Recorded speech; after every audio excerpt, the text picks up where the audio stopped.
I bought a motorcycle and started working on it myself because I got tired of paying people to misfix it.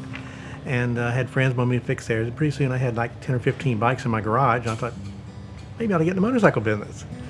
I started part-time, and I was like 22 years old. I'm now 72 years old. Been doing this 50 years, my hobby. Well, we started in my garage in Canada. Then we moved to a side street in Canada. Then we moved to the main street in Canada. Then we got a dealership, had to move to Wharton County to get that. So we downtown El Campo. Then we moved uptown El Campo, and then we got Honda and all, we had to move out here.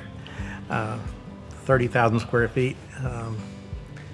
Pretty good sized building, and people, what are you going to put in there? I said, motorcycles and ATVs. What else? I said, motorcycles and ATVs. There's a lot of them.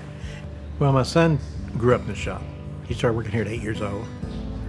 And when he was 12 years old, he and a friend took dirt bikes out to ride in the field. It was muddy. I got a call, say, we're stuck. Can you come get us out? I said, what do you mean stuck? I mean, stuck. We can't even pull them out. So I took a four-wheeler out and almost got the four-wheeler stuck, getting these two dirt bikes out of the mud. I had to pull them down the gravel road. The wheel just slid for a while. They were so balled up with gumbo. I've got pictures of the bike after we got it home. He spent about 2 hours cleaning the four-wheeler and the bike. But he had kind of a built-in hobby. When I first got to El Campo, we wanted to put some machines out at the county fair.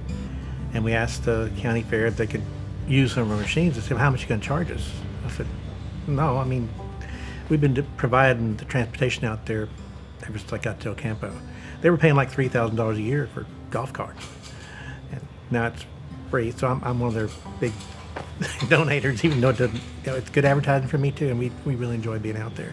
I can do a lot of things other people can't because they have the equipment here. It's easy to loan it out, and it gets our name out there, and it helps, especially the nonprofits. We try to help them as much as we can. Well, my business has changed from, we were strictly motorcycle. I remember the first time a guy brought a three-wheel Honda in for us to work on. We said, well, that's not a motorcycle. I guess it's a Honda, so we'll work on it. Now, 80 or 90% of what we work on is not motorcycles. It's side-by-sides and four-wheelers and so forth. Well, thank goodness we were called an essential business because we work for farmers, do a lot of work. And we thought when it started, oh, what's going to happen? But we've had the best years ever. The last 2 years have been some of the best ever. Can't get machines, but when we get them, they're sold. So the overhead gone way down, and we stayed pretty busy. It's just really hard to get equipment. 2-3 years ago, probably 80% at least of what we sold was farming and hunting. Last year, at least 50% was families getting out of the house. Togetherness, family togetherness. We can get in this bike, and there's no COVID out there in the woods, and they have family togetherness. It's just really been nice to see a whole new bunch of customers that hadn't had any before, and now all their friends are wanting them. So it's really helped our business. I'm having the grandkids of my original customers coming in and buying bikes for their kids. It's gone through about 4 generations. They trust us.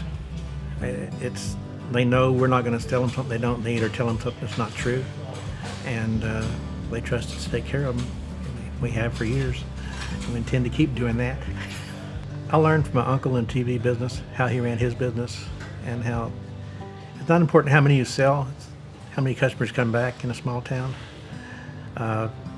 When I hire somebody, I tell them, I want to explain one thing to you. If I hear you tell a customer it's not my job and walk off, you can walk off and get your last paycheck. Your job is taking care of customers, number one, above everything else you do. And that's how we try to treat our customers. They're the most important thing we have in this business. We're like family. It's as much their business as mine. They enjoy what they're doing. They're enthusiasts. They know they're appreciated, and they appreciate having the job. They wouldn't want to work anywhere else. I've had a couple of them go somewhere else and come right back and say, I can't stand this. I got my job back.